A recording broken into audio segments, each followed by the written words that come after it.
the first time. But, I just finished the Black Spire Outpost book. It Oh, came out. It was pretty good.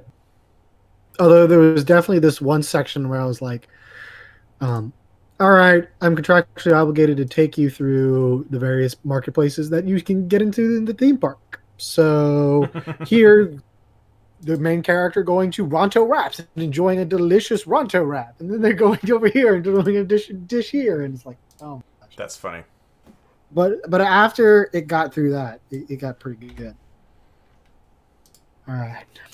Okay, this is around 28 live stream. So I got that title updated. Let's go to the actual round 28 chat. Oh, I'm going to have to... So I can see some of the chat. Let's see here. This might work. Live chat. 3 watchers. Hello, everyone watching right now. So we're waiting for Blayne to come. He is on his way. And as soon as he gets here, we'll get him added to the Discord. And I was hoping I'd be able to see the chat a little bit better. But it's a work in progress. We'll see. We'll see. Maybe I just need to make the text bigger. We're trying... hey, all... We're trying something new tonight with Discord chat. I'll mention it in... oh my gosh. I can't even see it. Let's see here if I can make it bigger on the fly. 18. See if that does anything. I don't know. Maybe it'll change. Maybe it won't. It's new. We'll see what happens. But I got some fun things playing. What's up, Thomas? Evening. Thomas. Evening. We're just waiting for Blayne to join us. Putting some final touches on... I guess I can tweet some of this stuff out as we're waiting for Blayne.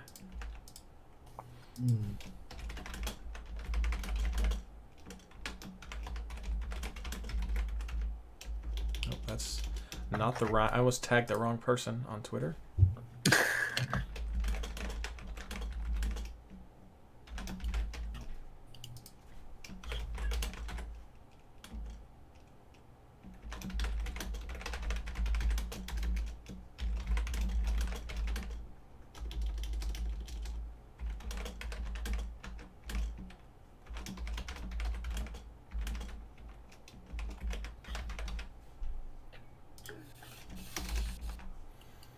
Tweet that out.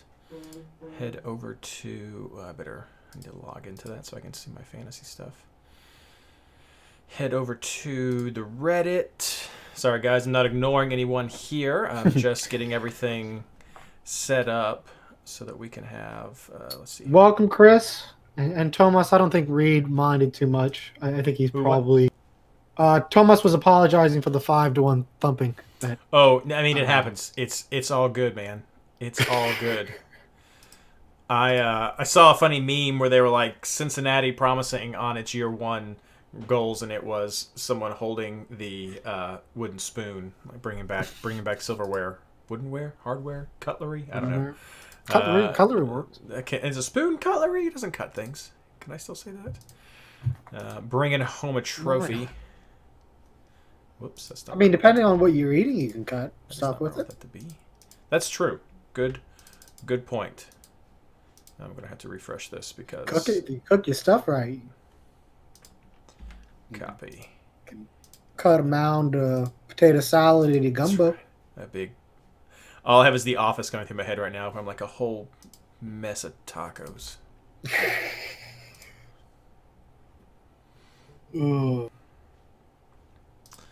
Hey, see, you know what? Who? I turned the game off. Saints are winning now. This is fantastic. TFC did have a good weekend. If you're wondering if you hear like random buzzing from my voice, it's going to be my phone going off because the Saints defense and the Texans defense are probably going to collapse, and it's going to be like buzz, buzz, buzz, buzz. Oh, that's funny. Canada beat Cuba. Okay, so does Canada have one more game to play? They probably do, huh? By the way, Best decision of the weekend, to not watch the U.S. soccer game. Best decision of my life. We were watching. We were playing Villainous and watching Beauty and the Beast. That's how I spent my Friday night. And I was looking on Twitter with everyone just complaining, like, I made the right decision. Yeah, it's tomorrow. Who does Canada play tomorrow? Oh, and Chris, TFC's probably gonna rack up against Michael. Sorry, I'm sure I just messed everybody up there. I gotta wait for these yahoos to. You could. Oh, sorry. Everything's going crazy. Sorry, everybody. Hey, there's the man. Okay, you all get ready for some shenanigans. I'm getting ready to pull some. They play Cuba again. Poor Cuba. Some shenanigans here. Oh, the shenanigans. And that one. And it really doesn't come into effect yet. I'm doing shenanigans on a different screen, so you can't really see the shenanigans that are happening. But trust me, that's not fun. I want shenanigans. You'll see shenanigans. This is a special thing I've been working on. Working on two special things for the live stream tonight, and the first one is this. As soon as that pops up, and I'm setting up. Oh, there it goes. And now, watch the shenanigans ensue. Okay. As everyone just moves around. Right there it is, everybody. So, as you can see, I've set up a little... whoops, moved the wrong thing. Please ignore all that craziness. So I'm trying to do some cool little things here with the streaming. And I've got these guys in their own little boxes. Box. You guys have your own little boxes. Box. So I'm interested to see how everybody likes this. It's a little bit easier for me in some sense. I wonder if I can move this back over. Nope. Can't put that there. So that's just something a little bit cool. I thought that you all might like this. We've got the cool little chalkboard background. We've got a split. I've got the Discord chat that's right here, and it's still super hard to see, and I'm kind of bummed by that because I was really wanting it to be a little bit easier to read. Can I make it? I can't read it if I put it in theater mode. Then I can't see live chat. Hey guys, nice look. Thanks, Shannon. So this is the new thing. I can see chat a little bit with when I look over at the YouTube screen. So we'll see how this works. Discord chat may still be a work in progress. No, I guess I won't go let anybody at Discord know. That's just you know what? We're gonna abandon that for tonight. The Discord chat just not gonna happen tonight. It's a little jacked up. So I'll keep working on that. And there it goes. I'll keep working on that. But all right. Well, thanks everyone for joining tonight. So we're here to talk about round 28. Just making sure everyone knows I have sent out a tweet with the link. Please do retweet that on Twitter. Encourage people to come in to get your questions answered. I'm going to do that one more time right now, after which we will get started with the show, and I'm super excited to be back tonight, not having my stand-in, Grand Admiral Thrawn, but he is still here with me. Okay, so... a lot of people liked Thrawn's pick. I could tell. Uh-oh, Mike went weird. No, my video freezes every now and then, so I just have to reset it. Like, turn off the camera on and off. I'm sure it's this Mac thing. That's interesting.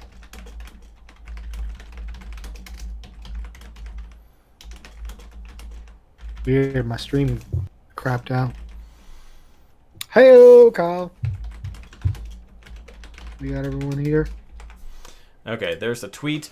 So question for everybody in chat right now, and I guess you guys as well. How is my voice? Because I no longer have push to talk on, which I know is the big disappointment for how the show is supposed talk. But if it makes the quality better or not worse, then I'm going to leave push to chat off if it's not cutting me off. Voice is good. Thanks, Thomas. Hey, have you heard Blayne? I haven't actually heard him yet. I'm here. Can you hear me? I just wanted to make sure because they just been silent all over. Like, I didn't want one of those things to happen like last time where I just could hear Blayne. Oh, yeah. No, little tidbit for the community before we get the show started. My wife and I just signed the lease on a much bigger place for Lily and us. So we're in the process of moving. So that's where I've been all evening. So I have done no picks. So I'm making my picks right now before we start. Mad props to you for that. Mad props to you for that indeed. So, okay, well, I have. By the way, I'm gonna call it now for the people in chat. 100% chance that Blayne has picked someone on an international duty. So I don't want you to be honest, Blayne. Whenever I read it out, like Absolutely. Actually, I've been trying very hard not to get somebody, and I know I've got one pick that is on international duty, but I'm hoping he's going to be back and ready to play by then. Yeah. But I could be wrong. Yeah, because the green dots are not accurate, which I found out after I made my picks and then went back to the Discord chat and double-checked the name. Yep. Nope. Actually, most of my picks I've been trying to avoid guys I know are on international duty. It's just how well did I do? Ooh, I gotta shut my door just a second. Oh, puppy. Did you notice my shirt, Mike? St. Jerome? St. Jerome. That's right. The little political picnic I went to a little bit ago. All right, everybody. Well, we are going to get started with our round 28 show. I hope, if you can tell if the quality's any better with streaming tonight, I did a little bit of a system upgrade, so I'm hoping it's better, at least some of the shenanigans I'm trying to pull with the actual streaming is different. So what I'll probably have to end up doing is move this picture of me over some, and I can get a bigger window for the Discord chat, and that might make it better. We'll see in the future. So I'm going to hit the start recording button. Starting the output failed. Check the log details. Okay, well, I'm just gonna not record this locally, and I will just pull it off of YouTube and do some editing later. So that's you're seeing it live. This is just how we work on the fly. But we're gonna do what we can. So, all right, everybody, we're gonna get started right now. And I mean, I guess I could pretend to not talk and you all can still open the show like usual. Nah, we'll do this. We'll do this right. Okay. Thanks for joining us, everyone. Again, please retweet out the link for the show. Share it on Twitter, Facebook, whatever you do. And we're going to get started. Hello, fantasy managers. I still messed it up. Okay. That's take one. Here we go. Take two for real this time. For the recording. For the podcast. Hello, fantasy managers, and welcome to our 2019 Round 28 preview episode of the MLS Fantasy Insider. This episode is brought to you by... we would have had it brought to you by, but our guy's currently out on international duty, so... he's with Adult Swim, whatever. Actually... Brought to you by MLSFantasyBoss.com and the amazing subreddit community of r/FantasyMLS. I'm your host, Reid Connolly from MLSFantasyBoss.com, and tonight I'm joined by my partners in fantasy, Michael Denton and Blayne Riffle. How are you fellas doing tonight? Doing well. I'm good. Excellent. Well, glad to, be back. Glad to have you guys with us, and thank you so much for the excellent job you all did while I was off last week. Yeah, I mean, I think we had a good podcast last week. I don't know how well some of them our picks turned out. I think we probably should have ended up listening to Thrawn's pick. We need to get him back on the show, as well as Patrick. They're definitely both smarter than me. Well, I think we can all at least be sure that Thrawn was thinking far into the future when he made his pick, so I'm sure he went heavy on all that stuff. But go. Thanks so much, guys, for doing that. And yes, thanks to Patrick for being here on the show. Can you all hear my dog barking in the background? Yep. Okay. Yep. Okay. Well then, this is one for the outtake reel. So hold on. Get in here. Come on. Come on. Come on. Aw, cute doggy. Get your toy. All right, that's an outtake right there. Sorry everyone in podcast land for that. My dog is and she scared my wife. So my dog is causing all sorts of problems tonight, which is sort of like what this last week was. Nothing but problems. Salvaged it right there, fellas. That's how it's Love done. that. Thank you. That's Thank a professional segue. Thank you. That's a Bobby Warshaw level segue. I would hope just keeping it going, not letting it getting all mixed up. No, but last week was crazy, and we're gonna recap how everything turned out. It was a weird week, so let's start with teams and everyone who's joined us in live chat right now. Welcome. Get your feedback ready, because actually just start posting right now. I want to know how your teams scored, and let's start with you, Blayne. How'd you do? 70 points, which was week rank 1680. So not great this round. Would have liked to have been better. This actually moved me down a little bit in the overall standings. I think I dropped about 30 spots. Yeah, just a bunch of misses everywhere from guys I thought were going to play better. I got a lot of 3s and 4s scattered throughout this team. I went with Stuver to Westberg, and that didn't help at all. Should have gone with Colorado there. I did have Shinyashiki and Lewis on the bench, which were two of my better scores this week. Nice. So that worked out really well. I know I plugged Shinyashiki, and I know Mike plugged Mullins, and I saw that first game, and I'm like, oh crap, I'm stuck with Shinyashiki. And he got me a 13. So now if I would have dropped a Bobasi or Tati for Mullins and just had all the kids, it would have been great. I did go with the Valeri captain. I know I put it there, waiting to see the other lineups. So 18 points total from Valeri's not terrible for a captain. I know there were other better options, but I also remember saying I would like to captain somebody from Colorado knowing how they were playing, but I couldn't take a 6 million guy as a captain when I've got somebody like Valeri at home against Kansas City. So lost a few points by not going with that, but overall, not a great round. This is a round where I could see a lot of movement from a lot of players. I moved the wrong way, unfortunately. Michael. That's pretty much how you can sum up my week. 60 points, abysmal all over the place. My bet that New England was going to do well against New York City absolutely backfired with the red card. And the fact that neither Heel nor Bo was involved in the goal. Other than that, I also missed Josie didn't start, saying I didn't have Patrick Mullins, because I was doing stuff in the weekend. How dare I? So, yeah, so I had, Castellanos didn't do anything. Smith for SKC didn't do anything. My midfield was okay, but yeah, you can't really recover from that. And, I had the Westberg thing mess up, no Colorado defenders. From what I could tell, it was really depending on if you hit the right TFC players and you had some Colorado defense, and I had neither, so I dropped like a rock, which was pretty bad because I was at the bottom anyway. So, well, as for myself, let's go over to the live chat real quick right here. So going through here, Thomas has an 83, which he said was weak rank 268 overall, or weak rank 268 overall rank is 713. Fantastic, Thomas. That's an awesome result. Chris has a 76 with a weak rank. That's, for some reason, that's a real hard combination for me to say right now. A weak rank, a WR of 858. Shannon has a WR of 64. But said that her son even beat her with a 76. Oh wow, that's what it was. It was just a rough week, everyone.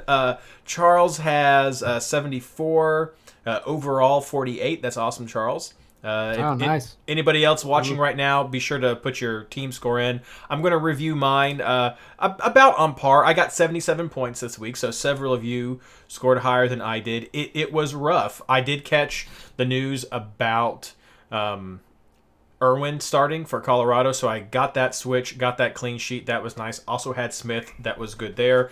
And that's almost where the good news ends. At least catching that shift is what got me. I had Aro. I bet against FC Cincinnati, and that paid off for me there because I also had Pozuelo on my bench, got his 9 points.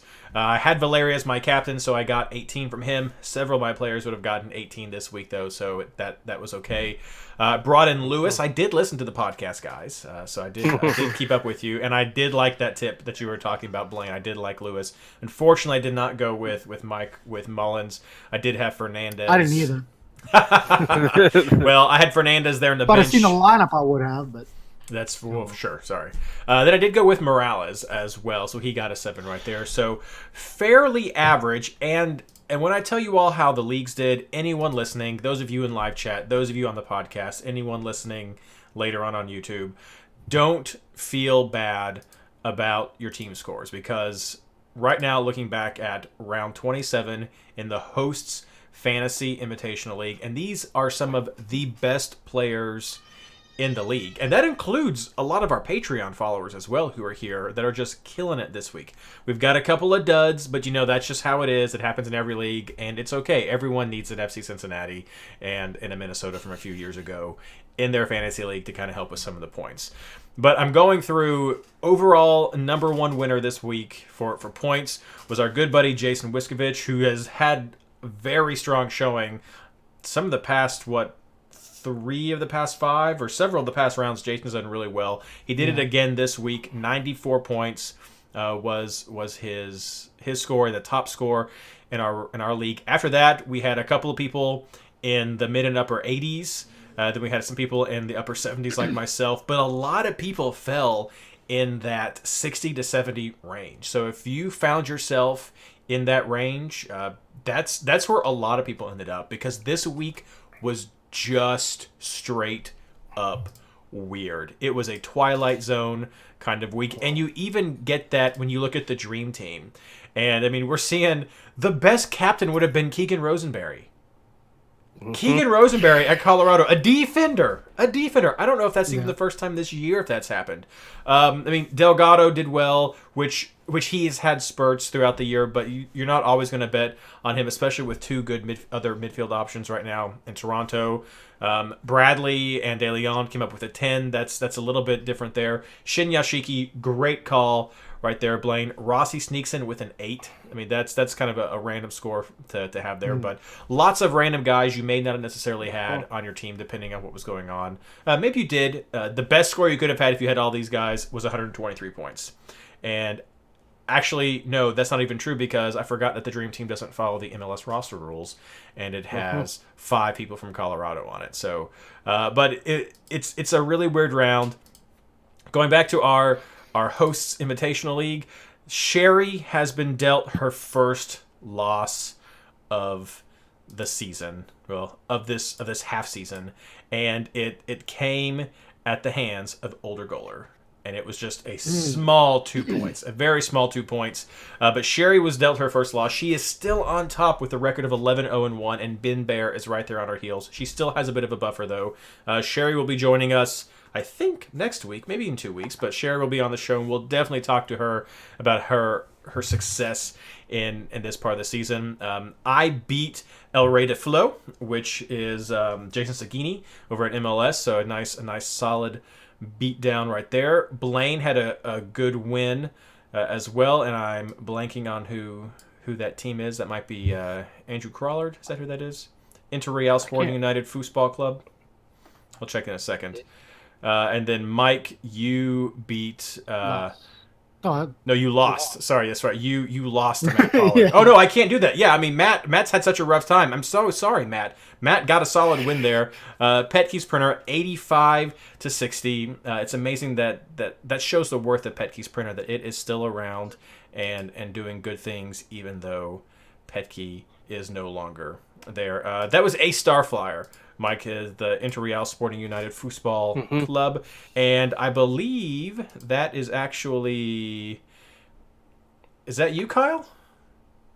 I think that's Kyle from chat. 74. Let's see here. I think that might be Kyle from chat. But so it's strange. So if you guys are having a rough week, don't worry. This was an international week. We knew that was going to happen. We'll talk about some of our takeaways. But first, I do want to give one final shout out for one more league, and that is our Patreon league. And Skiles is right there on top, 10-1-0. HG has fallen down a couple more spots, and we have Seagraves, who's right behind him, second place now with a score of 9-1-1. So very tight in the Patreon league. It's still jockeying back and forth as we're going down here for the final weeks.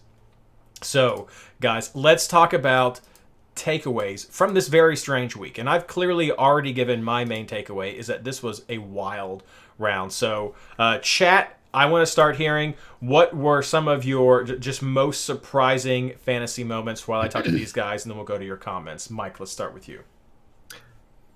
Honestly, I wasn't really all that surprised. I mean, the closest thing to a surprise was the 2-2 draw in Orlando, just because I wasn't expecting it to be 2-2. I was expecting it to be a really low-scoring game. I could have seen LAFC win 1-0 or something. I wasn't expecting a multi-goal game from both teams. But with the absences, it wasn't too much of a shocker. We expected Colorado to win. Toronto destroying FC Cincinnati was not a total shocker either.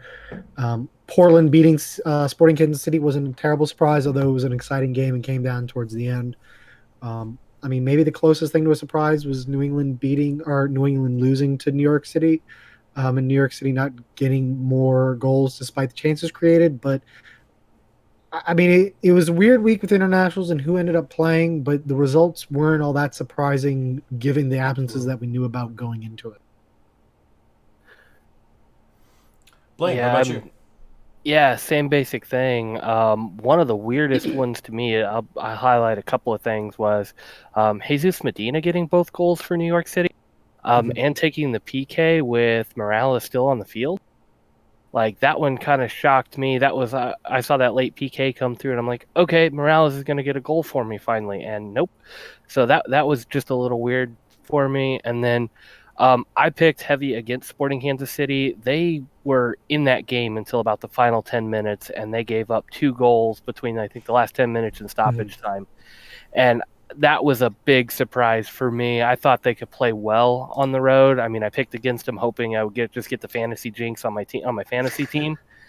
And yeah, almost paid off for me, but then you get Ibobasi getting a goal and a Valeri assist to Fernandez, who, if you forgot to swab Fernandez out and didn't see that lineup, he still came in and got you 6 points and a goal. So that was nice there. But I mean, I was shocked at how well Kansas City played on the road in Portland for that one. I love this comment from Shannon, if I can interrupt real quick. The accidental goal by Benny. Oh yeah, it was a cross all the way. He did points 2 is hands points over the face. Yeah, he did 2 hands over his mouth as his celebration too. Like, I didn't mean to do that. So I mean, he acknowledged it on the field too. Like, there was nothing about that. He crossed it right over everybody and into the net. It was nice, but yeah, no, those were my 2 big takeaways. Or surprises, I guess that's what those are. Yeah, for me, I think you guys are right. Mike, the 2-2 draw, I think that was a surprise, but missing some of those key components for LA, not as much, but still some of that performance by LA can be a little bit of a surprise.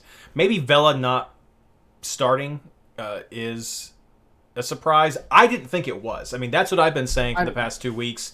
And if you're listening right now and if you're screaming at your TV or your radio or your headphones or your phone or whatever, if you're screaming right now, Vela, Vela, Vela, I was not surprised by that. And it sounds like Mike agrees as well. They're winning. To me, the more surprising one was Josie, because I mean, Toronto fans, even like Waking the Red, put out a lineup, the day before, expecting him to come back.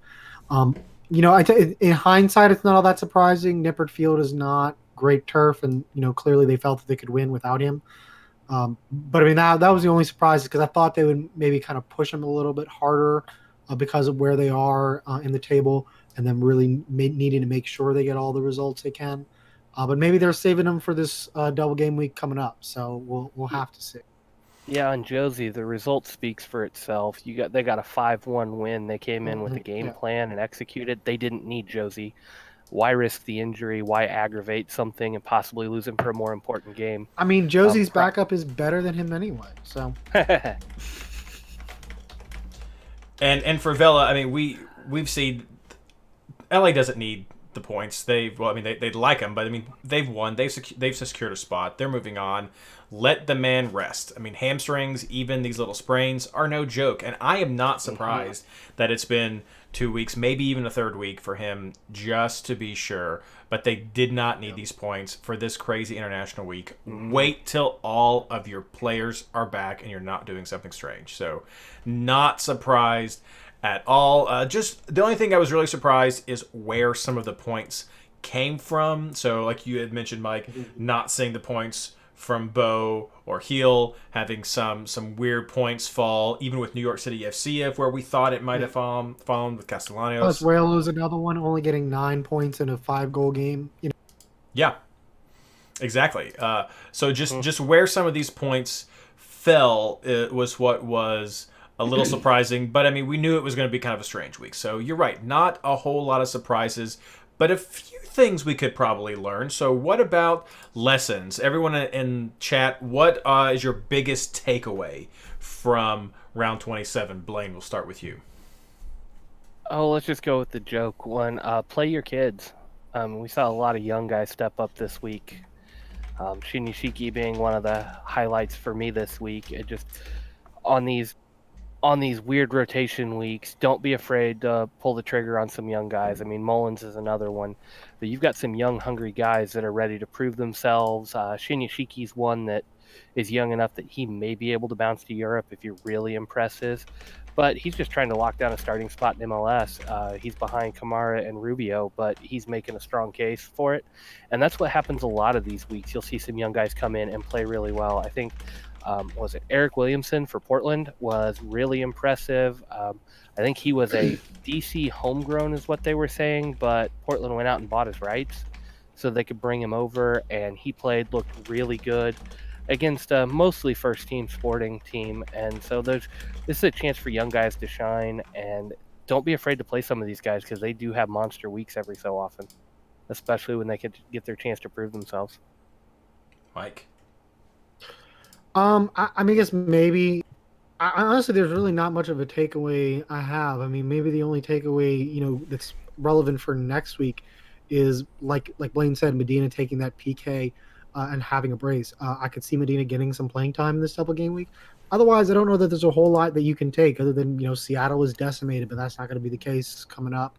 I just don't know how there's a whole lot you can learn from this week with the international absences. Not to mention most of the results played out kind of normally, except the ones that we already mentioned. And those weren't like too terribly weird results. It's not like Cincinnati beat TFC or something like that. So I think it's one of those you just kind of take your lumps. International breaks are weird. That's why we said last week, weird things can happen. Don't think this is just going to be a stock. Everyone's going to get the same score week, because if you hit on the right players, you can get some really good results, because it's weird. It's hashtag because MLS. So I think there's 2, maybe 3 takeaways from this round that impacts fantasy. One of them has already been mentioned in chat, and I'm going to highlight that right now. Thomas made this call. Robin Fraser is undefeated as Rapids coach and could go to Toronto on Sunday and beat TFC. That is not a ridiculous comment that I'm seeing right now in chat from that. Nope. Colorado is undefeated right now with their new coach. They do have some form. They do have some players like Lewis, like Shinyashiki, like we've been talking about. So a fantasy takeaway for me with that game kind of goes along with what Blayne was saying. Play your kids. There are kids playing, cheaper players playing with fantasy, and they're getting some results. And I think that just reinforces worth looking at them, especially with double game week coming up. That will have some of these names I think mentioned again. So the Colorado players, I think, is a great takeaway as the season's winding down, especially for those picks. And then we're going to go over to Toronto. We had some conversation. I don't think it was last week, but 2 weeks ago, if memory serves. Maybe I had the conversation last week off off screen. But we were talking about Pozuelo and Benazet. I did not look up that name beforehand to see if I pronounced it right. But their new midfielder out of Spain, I believe, if that's right. But people were asking, who are you going to go with? And if price is going to be an issue or what's going to happen. We saw them both produce in this last round. We have seen some poor results from Pozuelo going forward. So now they have these multiple targets. If you do get Josie back into the picture, you're going to have some more play there. Going to be looking at your budget. It's going to be a toss-up. Could be a situation like Avako and Eriksson that you want to keep an eye on, but Toronto does have a couple of options. Both can get goals, both can get points, and in a right match, maybe you even want both of them. Unfortunately, that right match may have been this last one that we just had. Yeah, for sure. After that, I think that's really... I mean, it's limited. It's definitely limited. I think that's about all I really take away fantasy-wise. Yep. Going over to chat, Shinya Shiki's new hair and dyed mustache were also a shock. Yes, Shannon, I think that was a shock, for sure. For sure. Jojo, don't wait till the last game to do switcheroos. Had to make more switches to try to get more points, and it backfired. That's a great takeaway. That is a fantastic takeaway for everyone listening right now to think about. Good thing to build on going into our next season, the new year for fantasy.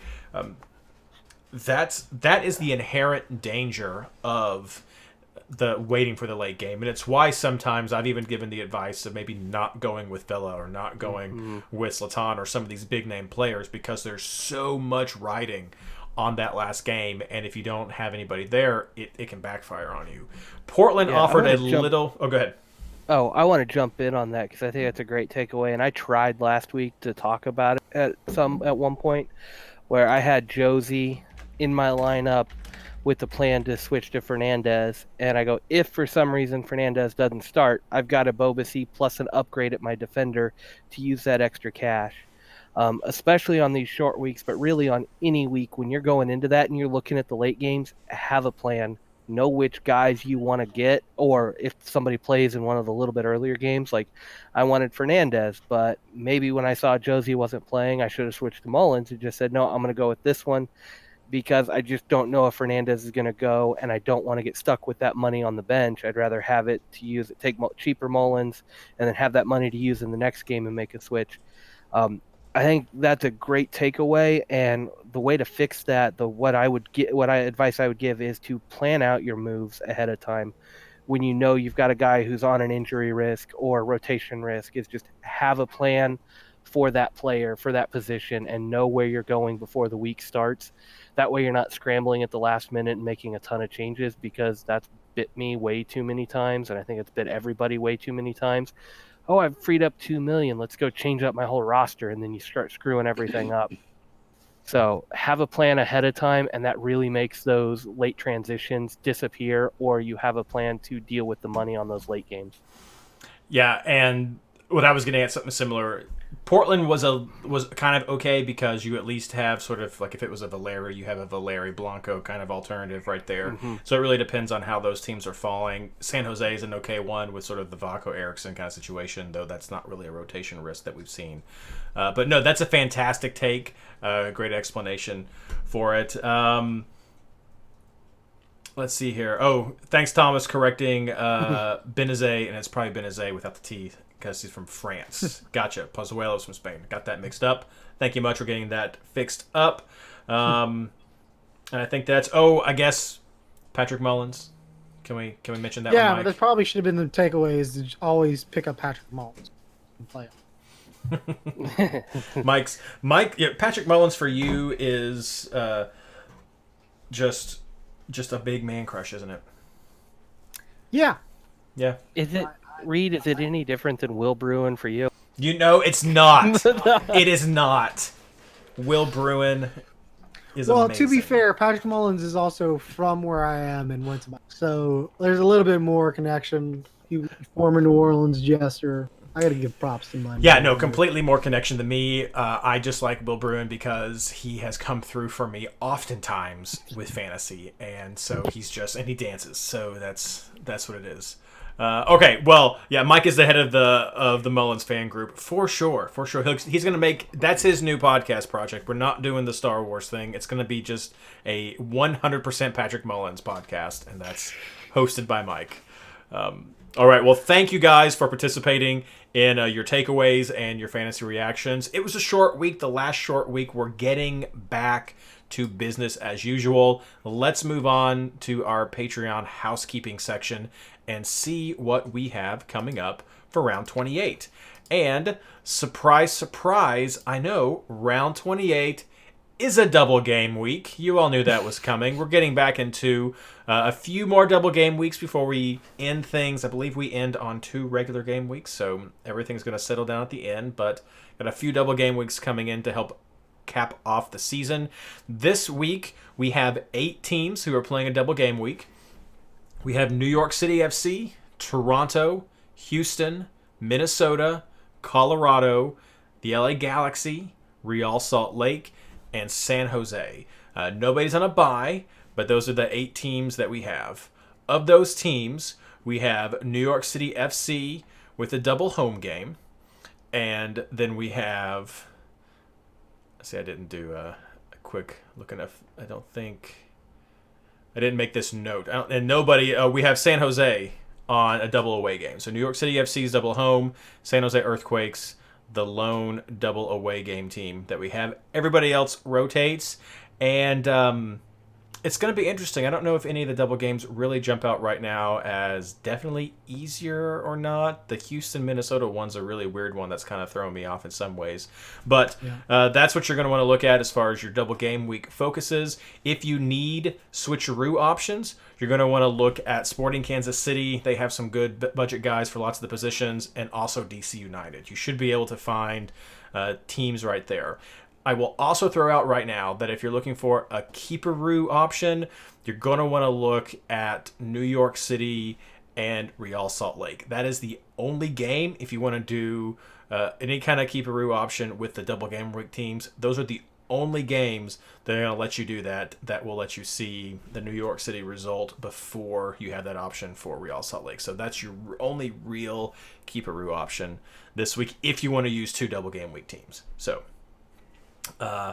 let's see here. After that, let's talk about the international break. So we've got 1 game down, 1 game to go. People are coming back. People are flagged. It's kind of weird. Mike, what can you help us with here? A lot. So the deal with the international break is some players have been released early. I don't have the entire list. I can flag a few of them for you. But I mean, a lot of MLS teams have been trying to get people back. So this is what we've got. For Colorado, Anderson, Rubio, Kamara, Bassett. For the Galaxy, Flesher, Jonathan Dos Santos, Leggett, and Atuna. For Minnesota, Toy, Dotson, Gregus, Molino, Schuler, and Lod. For New York City, the biggest one is Maxi Morales is suspended for yellow card accumulation. Some New York City fans have been trying to fight this on Twitter. Don't listen to them. Max Morales got a fine, which interrupted the good behavior incentive, so he is in fact suspended. So he's going to be gone that game too. Chanot has left for international duty, even though he played on the weekend. He's going to be gone. Callens, Sean Johnson is one of those players who has come back. Justin Hack played today for the U20 team. I don't think he'll be able to come back in time to play for the midweek game, but he's someone who might be in there and might mess with some rotations. For RSL, Herrera, Glad, Lennon, Corey Baird, Savarino, Saucedo, Ochoa, and Rusnak. And Jason Wiskovich did confirm that RSL was not able to get Rusnak back. For San Jose, Kashia, Lopez, Nick Lima, Marchanowski, Fuentes, Jackson Ewell, and Vaca are the players who are gone. For Houston, it's Struna, Bizama, Figueroa, Elise, and Saren. For Toronto, it's Larea, Telfer, Osorio, and Fraser. And that's all that I have. MLS discipline hasn't updated, so I don't know who's on yellow card warning. I have a feeling Ring is going to be on it, but I have to double check and make sure. So here's a crazy thought I just threw out as a fun joke into the chat, and I'm going to share it now so that everyone listening on SoundCloud can hear as well. I think that in these situations, when we have so many players who are not available during these international breaks, that we should just get the fantasy points based on their performances with their international teams. I think that's a solid compromise. Don't expect any U.S. players.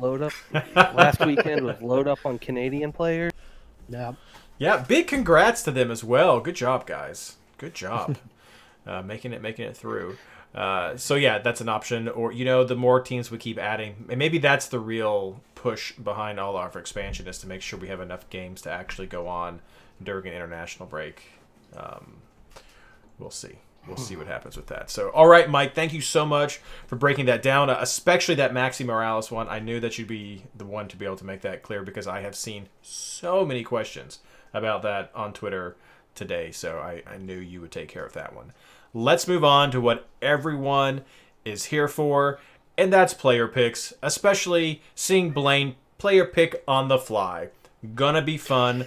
I'm really looking forward to this, especially since I'm going to have him. I'm gonna have you lead things off. I was gonna do it because I usually do it, and then I hesitated for a second, and I want to do it. I really want to do it. So I've vamped enough for you here. So let's talk about our round 28 player picks. But first, we're going to use our usual questions. Best game for fantasy points, Blayne. Oh, and I'm not ready for that question. Mike. Honestly, I don't think there is one. And that's a weird thing to say, but a lot of these, there's double game week teams, they play each other. So, just looking at the double game week team, it's just kind of ugly. I could see Toronto really beating up on New York City, because New York City is not going to have Max Morales, and it's not going to have both center backs out. So, if I have to pick one, that's the one I would pick. So, yeah. Blayne. Yeah, I'm with Mike. This is really hard to pick. If I had to pick like a team to kind of go with, I kind of like the Minnesota United setup. Just it's Houston on the road, and then it's a home game versus RSL. Like this week, I kind of like the way they're set up, even if they are missing a few players. I just like the way they're set up for points this week. Thomas says that he likes the Real Salt Lake versus San Jose lineup in his opinion. That's not a bad one. It's not a bad one. They still have some of their potent pieces there at San Jose, and as Mike was saying, RSL's missing some people. Yeah, that's just another one. It's a weird one. I can see points, but no Glad, no Rusnak, no Vaca. It's just a little weird to me. I'm actually looking at that Colorado LA Galaxy game, because LA Galaxy have had some struggles on the road, or not on the road. They've had some struggles on defense. Let's just call it like as it is. They've had some struggles on defense. Colorado's been putting up some points. To be fair, this has sort of been on and off for Colorado for most of the season. They've given up points, but they've been able to fight back and get their own licks in as well. But LA's got some pieces now.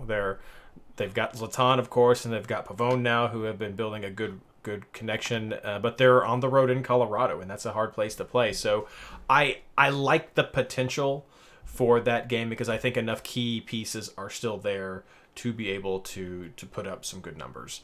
If you're not going to look at one of those games, I think you're going to be looking at a single game week game as a potential for the best score, and that's not the question I'm going to ask yet. So next, we're going to say, are there any players, Mike, that you are hard pass on? I was not ready to think about this. I don't know that there's anyone that you were like picked out of the double game weeks that I'm a hard pass on.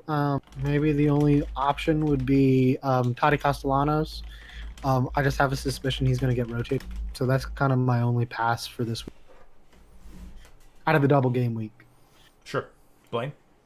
I'm kind of looking at Josie, just nursing some injuries. I know these are two fairly important games. Could have rested him on the weekend for the midweek game, go get some needed points in the Eastern Conference, and then maybe not play him at home against Colorado, a game that's not quite as important to them. And just with the injury history he's had lately, I just don't know if he's going to go even 120 minutes this week, especially with the way Mullins played this weekend. I mean, that could be a shot. Give him another shot, see what happens, and go from there. Good pickup. Good pickup. Well, now let's get to the big question that a lot of people are asking about single game week players. We tiptoed around it just now. Are there any single game week players, or is there a single game week game that you guys find tempting enough to be in your consideration for players this week? Mike. The only one I have is in a keeperoo, and it's just because of the defense's issues with double game weeks and international breaks. In general, no. Vela, being out, plus they're on the road to Philadelphia. It's not a great matchup, so I wouldn't look at him. I've seen Joseph Martinez be talked about a lot, and I know Columbus is an interesting point possibility, but I don't know. He's so expensive that I find it hard to justify it, unless like you're doing it as part of like a keeperoo or an autoroo kind of situation. That's I don't know. I just in general I find double game week players are better than single game weeks, and while that is an interesting matchup, I don't know that I love it enough over the forwards that are available. Blayne? Yeah, I'll actually just call out 2 games here. I like Atlanta at Columbus for that early one. I think if you are on the fence or if you want to try something crazy, you could go with switcheroo with Tati or Wondolowski, one of those cheaper forwards, because they're playing the first game on Saturday as well. So you'll see double scores from both of those teams. And that's an easy way to switch a forward out for Martinez. And if you don't, and that leads into the second game I want to pick here in a second, but Martinez, that's a good matchup. Columbus's defense has not been strong. You've also got Gressel and a couple other players that you could look at there if you're looking for a cheaper option. This is a good auto-roo game to go into, or a switcheroo game to go into, especially since you're going to see those. And then the other game I really, really like this week is actually Portland hosting DC. Portland's been getting on a roll. DC has struggled a lot. I know they've gotten better lately since Kamara's come in, but this is one of those games where I think if it's a Bobasi starting, I mean, really good price. Again, Fernandez on the back end is another one. But if you're not sold on the midfielders we have this week, which I had some questions about the double game week midfielders, I really think Valeri pick this week against DC at home could be money. Like I said, DC has struggled, especially on the road. So I could definitely see picking against them with a somewhat hot team. Or I guess they haven't been hot lately, but they just got back on the right side of things, but trying to make that playoff push. This is a good one where a home game against a rough road team.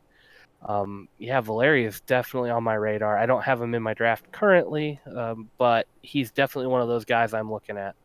Bold. That 2 bold picks. I like it very much. Well, let's start talking about who is in your team right now. So, Blayne, kick us off. Keepers, defenders, and clean sheet chances. Who do you have? I only had to make one switch on my defense from what Mike said about who's gone, and that was dropping Dotson out. I upgraded him to Metanire. I had the money for it. It was one of those I wanted Dotson because he was cheaper and he's been putting up numbers, but I'll take one of the better defenders back there for going forward.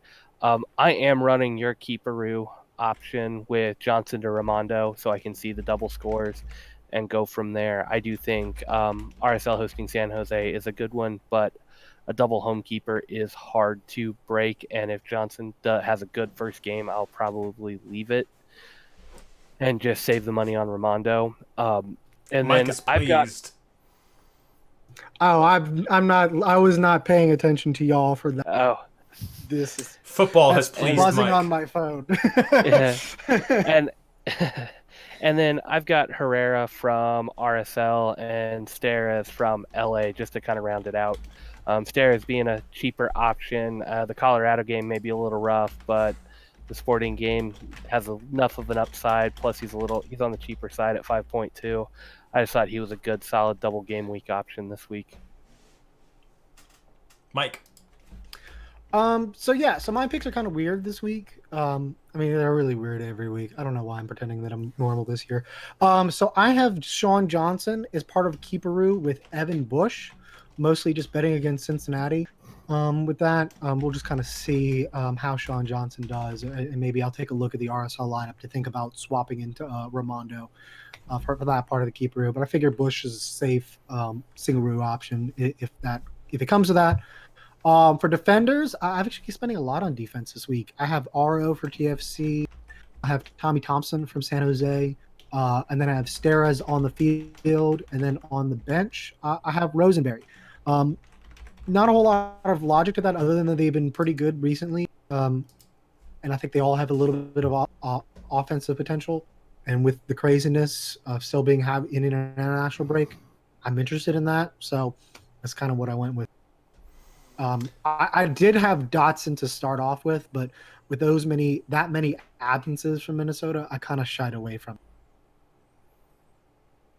Yeah, I think those are some good solid picks. I've got some overlap with both of you. I have RO, I have Metnair on my draft team right now. Going with a couple of switcheroo options for defense, though, looking at some midfield forward maneuvers myself right now. But I also like Smith. I brought him in from Colorado, just a budget player. I see a lot of people go with Steres a lot, and I just don't like LA Galaxy with their defense and what tends to happen with them. So Smith's honestly not so much better because I mean there's always the Zlatan factor and Pavone connection is doing good things, but they're on good form. Might get some bonus points if he's got to deal with those guys a lot, and there's that Toronto game that could help out. So I think you could actually, if you wanted to go crazy, you could have a lineup that has multiple Colorado players in it, since several of them might give you some late season price rises as well if you're still looking to squeeze out a few more points right there. But I mean, Abubakar, Rosenberry, Smith, you've got some good options right there that you could work with. Otherwise, I think you guys nailed a lot of the good options. Some of the New York City players I know have been popular right now with, I guess, first drafts of teams. I don't know if that's the best option with some of the people missing. Maybe that's just betting a lot on Toronto and San Jose not having great results. But yeah, and I mean, I mean, I have Sean Johnson in there. Just it's such a big, mostly because it's double home. Yeah, but for as far sure. as going with else, I don't think you're gonna get a clean sheet. I mean, unless one of these teams just has like a really bad performance. I mean, even Tinnerholm. I mean, I'm kind of worried about the rotation we see in the New York City lineup, especially for a guy like Tinnerholm. This is not a game that New York City really needs because of the games in hand and the lead that they have now that they're in first in the East. Especially if you're already missing Max Morales, Chanot, and Callens. I could see Dome saying, I'm going to give Tinnerholm a rest because he needs to rest for the rest of the year. We have more important games against Philly and Atlanta coming up in the next 4, and we can afford to lose this one because this is essentially our game in hand, and we'll just get the points back with the regular weekend games from here on out. So, I'm a little bit hesitant about some of the other New York City defenders. I mean, Johnson for the keeper, I think is just easy because it's home games, and what else are you going to do for a keeper? Yeah, no, I like that. Yeah, I'll jump in really quick again. I'm going with the Johnson Ramondo because it's the tactically sound option. I actually think Minone from Minnesota would probably be my top keeper.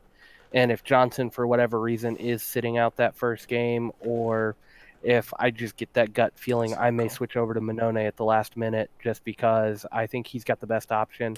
And I don't really want to go with the Johnson Ramondo and tie up that much money. I think that's 14-something million there. If I'm going to spend the money on Ramondo, I might as well just start Minone, who I like better this week. Yeah, Ramondo's 8.8, and that's expensive for him, I think. Can I throw out a weird pick for keeper? Willis. I mean, Houston plays Vancouver. Vancouver, we know, has a lot of issues scoring. And then Minnesota is missing a lot of their key components, including Mason Toy, who's been a really huge part of their offense.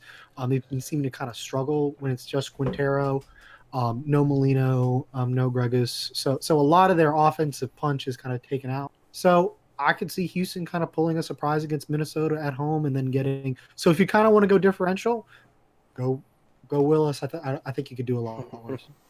No, that's not a bad pick. I hadn't thought about him. That is a good call.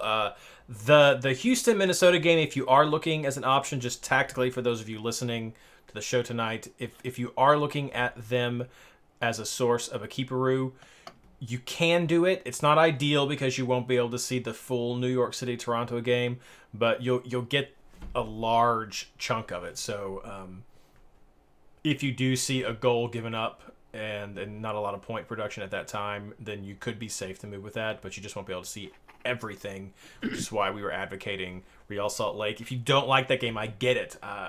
Like I was saying, and then Blayne is also going, you get to see both games, 2 shots at a double game week keeper that you can see with for sure. But I like that Monone pick. I like that Willis pick. I mean, maybe that ends up being a 0-0 draw, and you're just sitting pretty no matter who you go with. But good options indeed. If I had to go with a single game week keeper, I would be tempted with Bush. I would probably look at Bush or Guzan maybe for my keeper. The weird thing with Bush, and that's the weird thing with Cincinnati, is I've been willing to bet against them the entire season, and it's not been a poor choice for most of it, because I mean it's just the way year one is.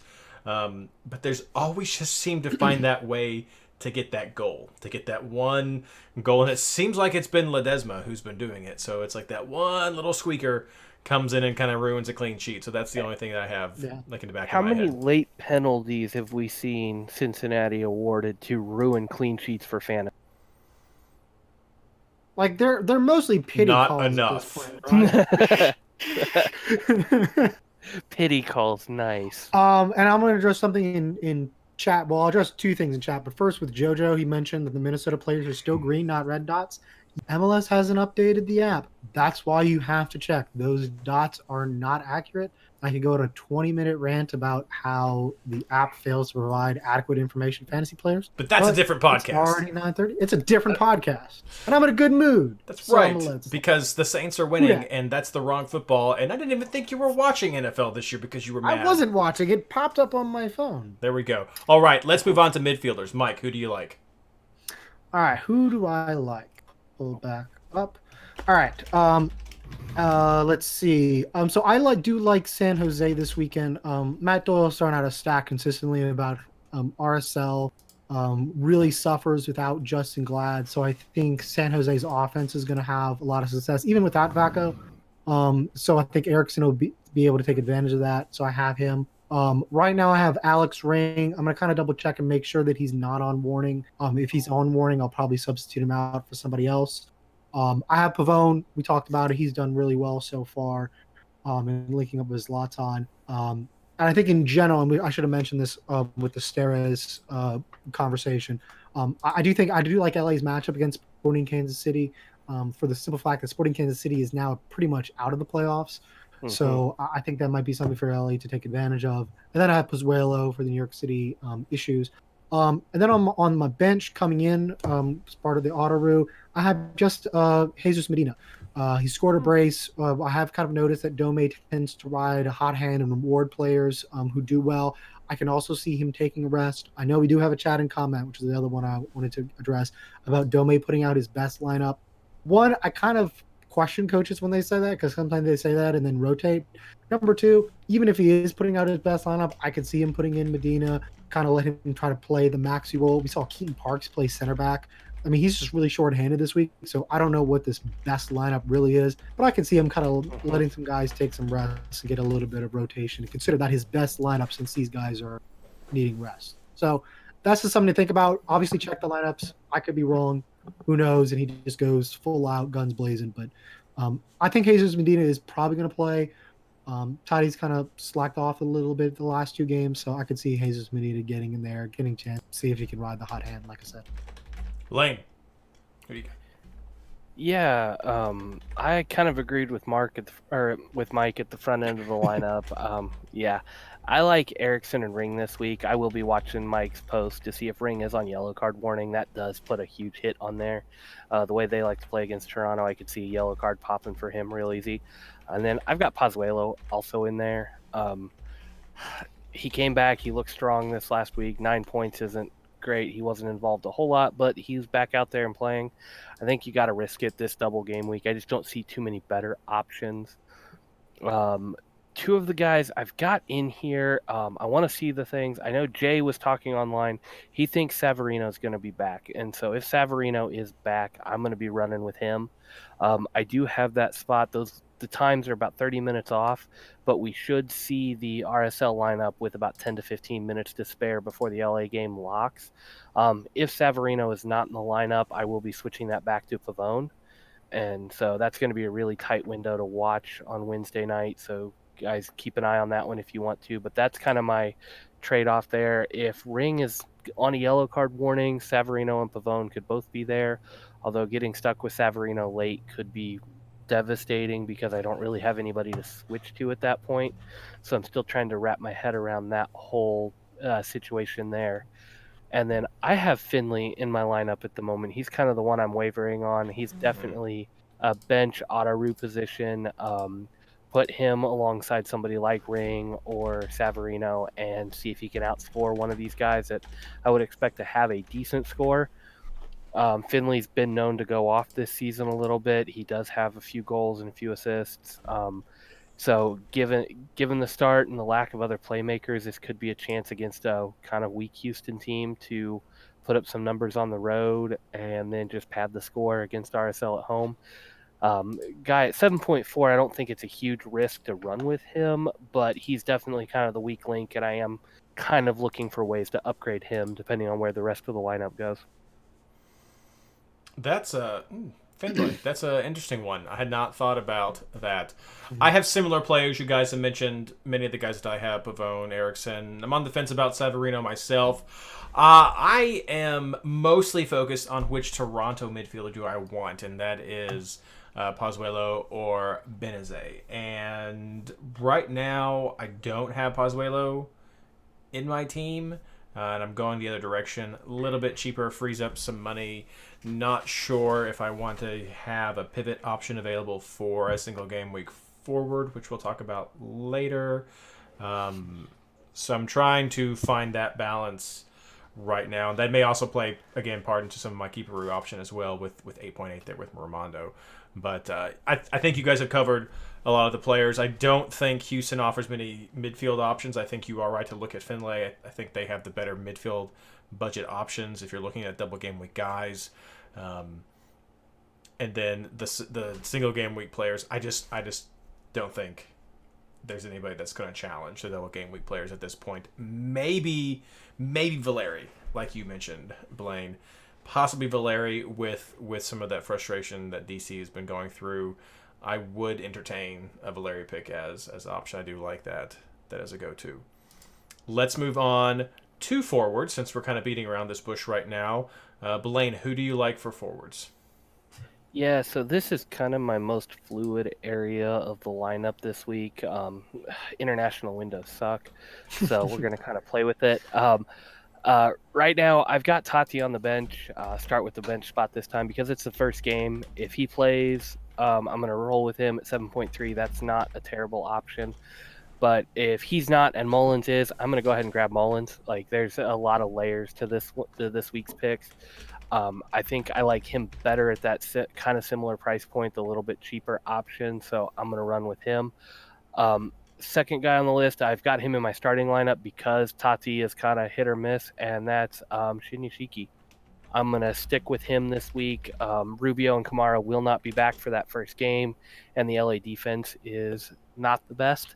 So I think Shinyashiki is a good option again this week for at least one game. And if he's still hot after that, I could see him playing in Toronto as well. And he usually comes off the bench at some point in these games anyway. So I think you've got a good shot at 120 minutes here from him. And that first game is kind of juicy for me. So I'm going to stick with it. So again, when Blayne mentions Mullins, Mike does a victory, which I don't know is touchdown or it is celebration for Mullins, but it is celebration for the growing love of Patrick Mullins. I think got it. Got it. That's something that we all is it want the to see. love of Patrick Mullins or the lack of other options this week? Ouch! How dare you? Well, Mike, let's hear your options. Oh, I didn't get finished yet. Oh, sorry. Your third one. Your third one. At third one, the only guy that's locked into my lineup is Zlatan. for forward. Yeah, I was Yeah, about to say, I was like, I didn't hear Blayne say Zlatan. Yeah. So Yeah, I didn't get the chance to say Zlatan, so yeah, he's definitely in my lineup. And then another guy, depending on how money breaks up, is Menottes for Houston. He's a little more expensive, and that's why he's not in there currently. But if I see a lot of weird rotation in these teams, especially with Toronto and New York City, he's one of those guys that plays early that I may try to get in if I have to start cutting budget somewhere else. Well, you ruined my transition. So, Mike, what about you? I do have Zlatan as well. I think he's probably like Blayne said, he's the only lock. I do have Patrick Mullins. I have him on the bench, kind of the same reason for Blayne with Totti. We'll see how he does. See what's condition of Josie. And then I have Wando as the other forward. He's been pretty consistent recently. Since he's earning the starting spot back again. Like I said, I don't trust RSL's defense, even at home. So I think Wano can have some success. He's also the type of player who can like really mess with New York City. He's just those kind of target forwards can like really mess with New York City when they're trying the possession, and then you get the quick counterattack, and he can do the target man kind of. So I can see some success from him. I'm especially looking for a big game for him in the beginning. So if Josie Altidore does play instead of Patrick Mullins, I actually have enough money, I think, to swap in Josie for Patrick Mullins, and then I'll put Josie in and probably put Wando on the bench. But we'll have to see how that all shakes. That's Good what plan. I'm going with. Good plan. I've got a mix of both of you all. I've got Zlatan as well. I've got Shinyashiki, and I've got Wando, going with some little bit of budget there, keeping up some options. I haven't decided about Joseph, and we've mentioned Joseph a few times. Is he a single game week player that you're willing to try to make room for, depending on how some of these early double game weeks turn out? Either of you? Yeah. Patrick's a yes. We know he's a yes. So this is a tough conversation to have or a tough decision to make. Like, if I see Patrick Mullins start and Shinyashiki starts, there's no way I'm taking Joseph this week on a single game week. Like, I'll ride the two young guns this week over him in a heartbeat. If I see it's Josie, and I've already kind of mentioned that Josie's kind of my avoid player, if I don't see Totti in there, if Josie is starting, I'm not really sold on a third forward. I mean, it's then between really Wando and Joseph, and I really think you can make a case for Martinez coming in and playing as a single game week option. Maybe you stash him in the auto spot on the bench against one of your Finley, like I have, and just see if Finley's 2 games can outmatch Joseph's 1 game, and go with it. But yeah, if I see Mullins and Shinyashiki benched, or Mullins and Totti not starting that first game, Martinez is going to be high on my list of replacements there. Any thoughts from you, Mike? I mean, I said earlier, I'm not looking at him. I think just 2 shots for like a guy like Wando, who's going to get a bunch of shots and get some bonus points that way. It's just hard. The math usually goes against. If you want to do a differential play, which I mean is something for me to think about, I could see it going there. But as far as like a general advice, I think double game week, I mean, unless they're just terrible players like we had, Montreal, Vancouver 2 weeks back, it's just hard to recommend a single game. And I mean, Joseph's very good and he can have success this game, but he's also a streaky player where he can also just have a good game. So, and I mean, most of the time that wouldn't bother comparing that against double game weeks where as long as they have 1 good game, where Joseph has to hit that 1 game, that's the kind of considerations that I look at. So I don't want, especially because how expensive he is. One of the problems with this week for me in making the team was that the defenders took a lot of money, unless I mean, one of the reasons everyone has stairs is because he's 5.2. San Jose Thompson, I have 8 million. RO is 8+. And I think that's generally true for a lot of the other big starters that you're going to want to have. The midfielder is generally not cheap this week, unless you go with a Lewis. There's just not a whole lot of opportunities for you to get cheap picks this week. So I think it's hard to go with Martinez this week. Okay. See, I like this conversation, so I'll keep it going for a minute. I have this habitual need to put in 3 forwards in my lineup. Like, forwards are supposed to get the most points. I struggle to take less than 3 forwards on a single week. I'm also the guy that wrote the Golden Rule article on the fantasy mullet and not spending any money in the back. And I have Steres, and I'm looking at trying to fit Martinez in there. This is a week where my head is starting to tell me, ignore everything I wrote on that. Do not try to grab 3 forwards and go ahead and spend the extra money on the back. Go with somebody cheaper. Don't go with the 3rd forward. Make him a scrub. Put an extra heavy hitting defender on your back line or on the bench that could auto in. I think this is a week where you've got some expensive defenders who should probably pay off for you. And like Mike said, he's got a lot of money on his back line. I for whatever reason, have a hang up and I cannot spend that type of money on my back line. If I spend 30 million on a back line between the goalkeeper and 3 defender positions, that's a lot for me in any fantasy week. So that's my hang up and why I go with, I say yes to Martinez, but I think this is a week where you may want to listen to Mike and not grab him and put the money in the back. Oh, there we go. Let me put some more numbers on there. If you look at Joseph Martinez's game, out of his last 1, 2, 3, 4, 5, 6, 7 games, he's scored 6 out of those games, but just 8. I mean, he's gotten 2 goals once. Obviously, he's been really hot recently, but it's just 8. So the question for your double game week forwards, I think it's reasonable, is are they likely to score more than 8? I mean, maybe Martinez has a really great game and he gets double goals, but all he's pretty much getting is his 2 points for minutes, 1 extra bonus point, and then the points for the goal. So that's not a whole lot of cushion if he doesn't score. So he's got to get that goal, and then maybe he's going to get more. Got to get more because most of your double game week guys, as long as they start, they're starting off with a 4. Before they get any bonus points. If they get at least 1 bonus point a game, they're at 6. So that's where the math kind of comes in. And to me, you really got to say, I think Joseph Martinez is getting 2 goals against Columbus for it to really make sense. I mean, even if you think Atlanta was really good against Columbus, are both of those goals going to come from Joseph Martinez, or is it going to come from Gressel, or what are the other myriad of Atlanta attacks?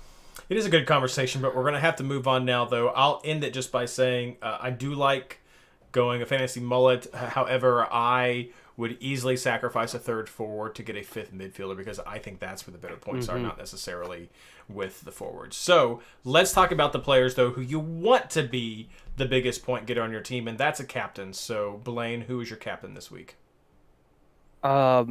We've all kind of wavered on the midfielders and forwards except for one name. Zlatan comes to the top of the list. I think he's got to be your captain this week. Zlatan. Mike, what about you? Yeah, same thing. With no my backup would be Eriksson, maybe Pozuelo, just to do something different. But right now I have it on. I too have it on Zlatan, so I think that's a safer bet. It needs to be a double game week guy. I'm pretty sure Zlatan's going to play them both, even though they are trialing up the Colorado. LA needs those points, so they've got to do it, and he's going to be the one that they're relying on. So. There it is, Zlatan all the way. Anybody in chat right now, is there anybody that we've missed that you want us to touch on real quick before we wrap the show up? We'll, of course, hang around a little bit later to continue to talk, which is another perk for those of you listening later on for wanting to join us during our podcast. We do hang around for some chats. Yeah. Christian had a question that I think could go on the podcast. He asked if we would like Opara or Quintero this week for Minnesota. Quintero gets an easy no from me because he's been too streaky, and I just don't like that price point for the streakiness he's had. He's a good candidate to lose you money too, so I can't do it with him. If you want to double up on Minnesota defense this week, especially if you don't think Houston's going to score on them, I think Opara is a solid shout. I have to put him as number 2 behind Metzner. He's just been so crucial going forward and provides so many attacking opportunities for them.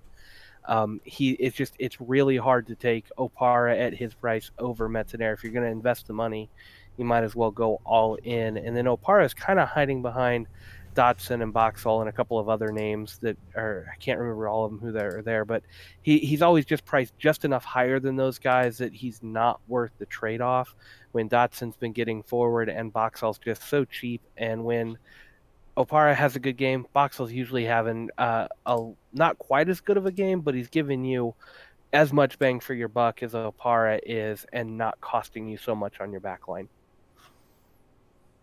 Yeah, I agree with that. I mean, Opara's at 9.2, which makes him, is he the most expensive defender? He might be. Oh, Hollingshead and Robinson and a few others. But I mean, he's pretty close. He's 5th overall. So, and Menair is getting pretty good points. I think it's worth saving the 0.4 if he can. All right, good questions. Right there, Christian Ramirez, bench and betting on the Vancouver game. We mentioned something about the Vancouver game, and I think betting against the Vancouver game is more of what people were thinking, and that was, I forget which one of you mentioned that. Blayne, did you mention that with Mike? I mentioned mentioned that was with, Mike. That could be where. Oh yeah, with the Willis pick. So that Christian Ramirez, I don't know. Really, I think we've already gotten some better options that maybe than Ramirez. But do you guys have a comment for that? I forget that Ramirez is even with Houston. I mean, he hasn't made enough of an impact yet to really stand out as a fantasy viable option for me. I would hesitate to say bank on that second game. I know we bag on Vancouver, but what is it? Danielle Henry's coming back for the weekend game. I think he'll be back from international break. Crepeau has been playing pretty okay. I mean, they're going to be getting their Canadian guys back, which could help out quite a bit. So that's two negatives adding up to a don't do it for me is I just don't trust Ramirez yet, and Vancouver could be getting their defenders back. And is that a home game for Vancouver? I cannot remember. Yes. Yeah, that's a home game for Vancouver, and Vancouver does play better at home. Like I wouldn't bank on a striker on the road against a team that's going to be getting some of their players back. Well, and that's the question for Ramirez is, does he play both games? Mm-hmm. So with Elise and Quintero out, I mean not Quintero. Y'all know who I'm talking about. Kyoto. What's that? Is it Kyoto? Is that who you're thinking of? Yeah, that's who I'm thinking of. The Q, Q and O. You know, it's too late in the night for me to be more coherent than that. But I mean, I could see him getting the first game and then sitting on the bench the second game. He hasn't won himself. I mean, the situation with him in general is I think he was bought as a replacement for Mauro Manotas for the transfer that was supposed to happen and then didn't. So, you know, maybe next year if Manotas gets moved over the winter, or unless Houston decides to kind of rest Manotas and kind of make sure he doesn't get a big injury so they can sell him. I don't really know what they're doing. That's not a club that's making a whole lot of smarts right now. So that's a concern for me. That's like Willis is one of those players. I know he's going to play both games. Everyone else with Houston is kind of a shrug. Mm-hmm. Well, we'll take some more questions in a second. Let's wrap everything up now, though, for the rest of the show. So, plugs, Mike, what you got? I'm gonna plug Will Burrow and Will Lutz, Joe Burrow and Will Lutz. God, I'm so tired. Thank you for beating the state of Texas for me this weekend. I appreciate it. Blayne. Nothing big for me this week. I did look at the head-to-heads. I am playing Doyle in MLS. Yeah, so that's a big one. I always forget to check, and I never trash talk, but I really want to trash talk Doyle because I rant on the forums, and anytime somebody posts a Doyle article, I usually contradict everything he says. So I just feel like I have this personal grudge against Doyle, and I don't agree with half of what he says on MLS. So do it. Do it. So hey. I think I need to start trash talking. I actually did look, and I looked on the right week. So well, look, I'm going to point out that my trash talk to Bobby Warshaw made it in his last article. I missed that. Send me that link. I don't know if it was this week. It was the week before. Whenever New York City clinched the playoffs, I tweeted at him and Doyle to be like, "Hey, here's your preseason prediction. Are you going to give us a mea culpa for these terrible takes?" Because they had both predicted New York City to miss the playoffs. So I literally had it saved in my phone from the second I saw that article. I was like, I know when New York City makes the playoffs, I'm going to tweet this at them because it's a terrible prediction, and I did it. And he put it in, I was like, yeah, Mike, that was a fair one. I was like, no shit, it was fair. Well, Mike, you're going up against Weeby, so you got your own MLS battle right there. So we'll see. Yeah, I know. You got your points. As for me, you can check out everything over at... win one. That's right. Check out everything over at MLSFantasyBoss.com. If you're listening to the show or watching the show on YouTube, you can see that we're also plugging the Discord chat over at MLSFantasyBoss.com, trying to work that into the show as we record, but at least hang out there. There's a great community we've built up over there on Discord, as well as the community we've already built over at r/FantasyMLS, the subreddit group. A great place to go for tips and share articles, as well as getting some lineups or just ranting. We like to rant a lot over there as well, and it's a good source for that. So thank you so much, everyone, for listening tonight, and good luck. Okay, that's the show. Let's get to some more questions for chat. Okay, chat, hit us up with your questions. Soccer or not. And I'm actually going to be right back real quick, just a second. You guys can entertain the chat, folks. All right, entertain. All right, I was chat. so tired. Who's drinking what tonight? Oh, I didn't beat a boot. I went with the Louisiana Craft Brew again tonight. Probably gonna have another one. I went with Bob's 47 tonight from Boulevard, which they've had to relabel this last year with the Oktoberfest label underneath the Bob's 47 because nobody knew what that was. What? Yeah, well, yeah, their Oktoberfest beer for ages has just been called Bob's 47. I don't know if it's I don't know the significance of it. I don't know if this is a 1947 recipe or whatever they're doing. Mm-hmm. But they've always just branded it as Bob's 47, and this year I found an Oktoberfest label underneath it, which I know it's their fall seasonal beer, and I love it, and it's one of the few Oktoberfest beers I actually go for. But yeah, I'm not a big fan of the Oktoberfest beer. It's really hit or miss. The pumpkin beers are gross. Like, okay, I like pumpkin pie coffee. Pumpkin spice is no bueno. Pumpkin pie, when you're on like real pumpkin flavor, that's okay. Pumpkin spice, I don't know what that is. It's trash. Yeah, pumpkin is good. Pumpkin and beer, no bueno. So I have two pumpkin beers that I like. Okay. And it's just two. One of them is Mr. Pumpkin by Mother's, a local brewery down here in Springfield. Okay. And for whatever reason, it's just got one of the purest pumpkin flavors that I've had in a beer. It's nice. It's not like this. It's got a little bit of pumpkin and it just tastes funny. It actually has enough that I can taste something better. And I haven't had it in a few years because I don't go out of my way to get pumpkin beer. Yeah. The other one I love, and I absolutely love this beer, is the Crown Valley Imperial Pumpkin Smash. It's like a 10 or 12% Imperial beer. It's heavy, it's dark, it kicks you in the face, and it's got pumpkin in it. I mean, it's just, the pumpkin's just an added afternote to it. It's a fantastic beer without the pumpkin. So it's pumpkin? A pumpkin. Crown Valley Imperial Pumpkin Smash. Okay, so Patrick is saying pumpkin. Is that like a different brand of beer? Or you just talking about pumpkin in general? Pumpkin? I don't know that one. He must be talking about a pumpkin beer. See that I do enjoy like listening to other people and like just getting random recommendations. Like, hey, here's a good look. Like those are the best ones to get. I mean, if I trusted the Postal Service to send bottles of beer without breaking them, I would be willing to do a beer exchange with some of our listeners and send some of the local stuff from here out and get local stuff back. I just don't trust shipping glass bottles of beer. Yeah, no, I don't either. I'm back. What's going on? Beer? What? Talking about beer? Yeah, you leave and we go after. We do have one fantasy question. I do. Michael Bradley he's not a bad fallback option. He just hasn't been as strong fantasy wise. I don't think he's been as that consistent producer. Even though I think he had a really good week. He's a more expensive ring.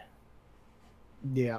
And like if Ring doesn't go, I could see definitely replacing Ring with Bradley, or if Ring's on that yellow card warning and you're afraid of it, I could definitely see bringing Bradley in. I think that's a good like for like change, decent bonus point floor, and going forward, especially with Toronto's matchups. But he hasn't been that 6-7 point a game guy. He's been closer to the 4 to 5 point a game guy. He's your classic D mid is really what he is. That he's consistent.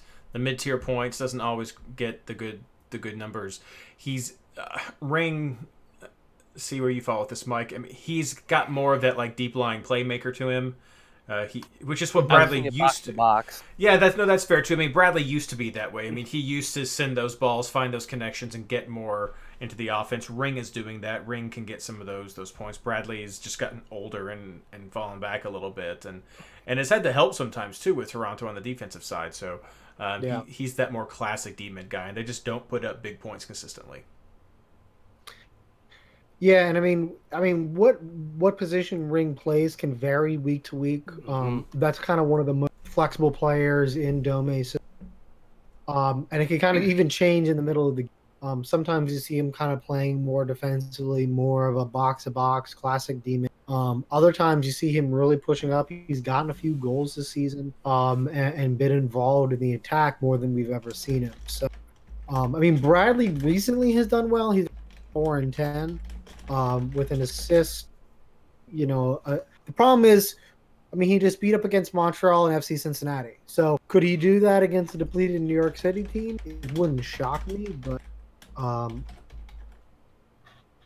mean, the other thing is for me, for Bradley, is he worth taking a spot from other Toronto players? I think I would rather have at least one Toronto defender.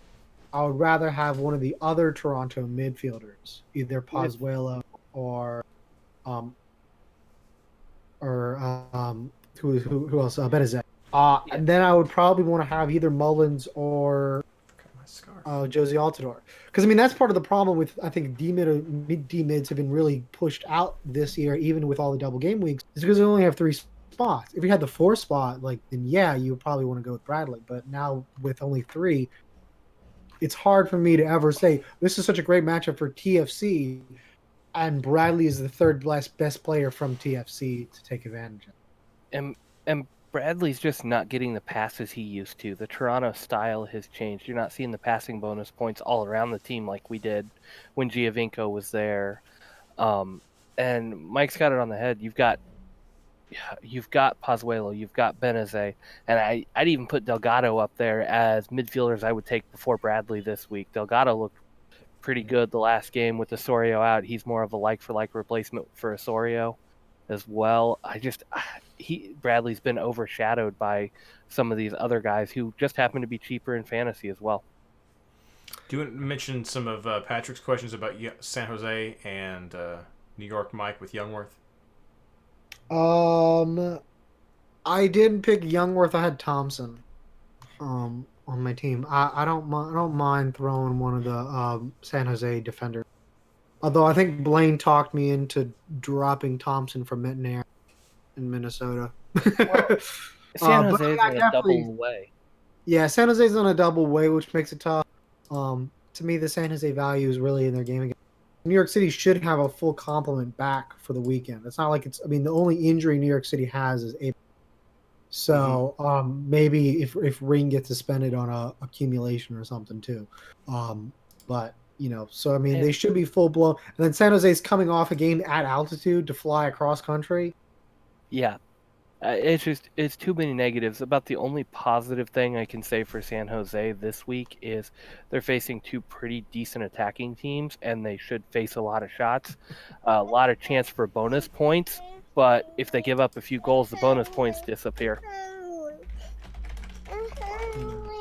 Lily's hungry. If you can't, you can hear that. I figured that. Yeah, it's far too late to eat. What do you want to eat?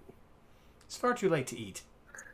That's her stall tactic for not wanting to go to bed, is she tells us she's hungry so we can feed her. And she's still small and a little underweight, so we try to feed her when she says she's hungry. So she's learned that that's a really good stall tactic. Mm. Can you wave? Can you wave at everybody, Lily? They're waving at you. Hey, Lily. She can't hear us because it's all going into Blayne's head. But There we go. she's fantasy famous already. That's what that is. Yeah. That's what that Hi. is. Hi. Hi. Who's your captain pick this week? Can you say Zlatan? Back him. She just called Zlatan bottom, so okay. That's pretty precious. That's pretty precious. Oh, we need that. All right, so who in chat is who in chat is going to tune into Mike's Patrick Mullins podcast next week? Any takers right there for that one? No. If I don't know what I'm going to do this week though. If Mullins is playing against New York City and he's scoring goals, I'm going to feel so. You're gonna cheer. You know you will. You guys have got the playoffs locked up. It doesn't matter at this point. You'll cheer for Mullins. Yeah. But 3 points would be really nice because then we would probably get the first. Otherwise, we have to fight for it. Yeah. I'll probably be like, yeah. Well, I will cry, cheering through my tears. Oh, Shannon's got the love's eyes. The love's eyes. Well, all right. MDM Rusnak is probably a midweek game, so he is not a great option. Unless something happens, but I mean, he played today against our for Slovenia. So not likely he's going to play. it looks like things are starting to wind down, so I guess that's all that we'll have for tonight. Let me know what you all thought of this new layout that we had here. I'm going to try to get the Discord chat back in, maybe see if I can make that a little bit bigger. Definitely want to know what you guys think. Any suggestions you have on how to make this better? I mean, we've got 13 of you all still here. We've bounced up to around 25 or 30 at times during the not tonight, but during some of the sessions. So definitely want to know what you guys think about what we can do to help make chats and streams just more helpful, more fun. So thank you so much, everybody. Maybe we'll do more Lily. I mean, technically, Shannon, it is recorded still. It's just recorded on YouTube, so I can do a lot of stuff. Put your names on a screen. Yeah, I can do that. I can definitely do that, Jojo. Next week, I can put our names up there so people can figure it out. So thanks a lot, everyone. Good luck, and we'll see you next week. Take it easy.